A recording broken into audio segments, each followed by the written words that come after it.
I would like to talk about Gaza and what's going on, particularly in Rafah. J'aimerais vous parler de ce qui se passe à Gaza, en particulier à Rafah. Of course, what we're seeing right now is extremely preoccupying. I'm very concerned about what's going on in Gaza, in particular in Rafah. The operation would be devastating and is devastating to Palestinians and all those seeking refuge, including foreign nationals and including Canadians. These are people, our mothers, our children. They have names, they have their own stories. They're human beings. They exist, and we see them. What the Netanyahu government is asking them to do, which is to leave again, is unacceptable because they have nowhere to go. And so that's why we need right now for the violence to stop. We need a sustainable ceasefire. We need a hostage deal. Hostages must be released, and humanitarian aid must go in. So that's why I'll be working on this, particularly this week. I'm heading to Washington later today. I'll be meeting with Secretary Blinken tomorrow. And also I'll be meeting with my Jordanian counterpart in Washington. And also I'll be meeting with him as the King of Jordan is coming to Ottawa later this week. Je vais juste parler en français, je vais faire ma déclaration.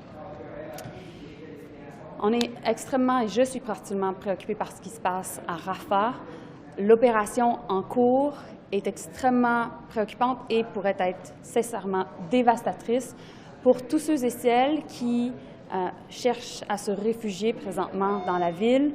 Et ça inclut bien entendu des Palestiniens, ça inclut des ressortissants étrangers et aussi des Canadiens. Et ce sont des mères, des enfants, ce sont des gens qui ont des noms, qui ont de leurs propres histoires. Bref, ce sont des êtres humains. Ils existent. Et donc, ce que le Premier ministre Netanyahu et sa coalition demandent à ces gens de faire présentement est de se déplacer à des endroits où il n'y a nulle part où aller. Alors, c'est pourquoi il nous faut un cessez-le-feu durable. Il nous faut une entente sur la libération des otages et sur le fait que l'aide humanitaire puisse être acheminée à Gaza. D'ailleurs, c'est pourquoi j'irai demain, en fait plus tard aujourd'hui, j'irai à Washington. J'aurai l'occasion de rencontrer demain le secrétaire d'État Blinken, avec lequel j'aurai des conversations sincèrement sur le Moyen-Orient. Et j'aurai l'occasion aussi de rencontrer mon homologue jordanien à Washington. Et j'aurai l'occasion aussi de le rencontrer ici, alors qu'il accompagnera le roi de Jordanie, qui aura l'occasion de rencontrer le premier ministre Trudeau. J'aimerais vous entendre sur les déclarations de Donald Trump concernant l'OTAN. Est-ce que ça ne vient pas fragiliser l'Alliance quand un ancien président, peut-être futur président, vient dire quelque chose comme ça? Comment vous réagissez?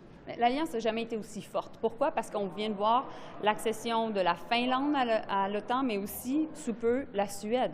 Alors, on voit qu'on est très unis et plus unis que jamais. Lorsque vient l'OTAN, on sait que c'est essentiel à notre sécurité, c'est essentiel à la sécurité de l'Alliance et on doit encore et toujours la défendre et y investir. Je sais que mon collègue, le ministre de la Défense, s'en va à l'OTAN cette semaine, va réaffirmer le soutien du Canada. On doit en faire déjà, on en fait déjà beaucoup, mais on doit en faire plus lorsque vient notre aide au niveau militaire et sincèrement notre participation à l'OTAN. Il y a pas le message de Vladimir Poutine quand il fait ça, Monsieur Trump? Moi, ce que je peux vous dire, c'est que pour nous, le temps est important et nous allons toujours y investir de l'argent. Depuis le 7 octobre dernier, combien de licences d'exportation de matériel militaire avez-vous signé pour envoyer à Israël? Lorsque vient les permis d'exportation d'aide d'armement, il n'y a aucune demande qui a été faite et donc il n'y a aucun permis qui a été émis. Lorsque vient de l'aide non létale, à ce moment-là, il y a de l'aide non létale, comme par exemple des lunettes de vision nocturne ou de l'équipement de protection. Et j'ai demandé à mon équipe d'aller vraiment dans les détails pour être capable d'informer la population. In English, what is your reaction to Trump's comments suggesting that he would allow Russia to do whatever it wants to any NATO country not meeting its spending targets? Well, like I said in French, when it comes to NATO, it's more united than ever. Why? Because we've seen Sweden joining NATO and now, Finland joining NATO and Sweden very soon joining NATO. And we have to always reinforce and strengthen the alliance because the alliance, NATO, has kept us safe as a country and has kept all those part of the alliance safe. So we'll continue to invest The Minister of Defense is heading to NATO in Brussels later this week, and we will continue to have a strong voice at the table. Do those comments put allies' troops at risk? And as well, should Canada be worried about Trump returning to office? Well, when it comes to what is going on in the U.S. and U.S. elections, you've heard me and you will always hear me saying the same thing, which is essentially the American people will decide, and meanwhile, we'll be ready for their choice. And we have been able to manage 2 types of administrations in the White House, and we'll be able to. Okay, Have you spoken to the families of the 3 Canadians who were apparently detained by the IDF? What news do you have on this? Yes, so Pam Damoff, my parliamentary secretary, has been in contact with the family. I look forward to talking to the family as well, and this is of the utmost priority for us. And we've been also in contact with different,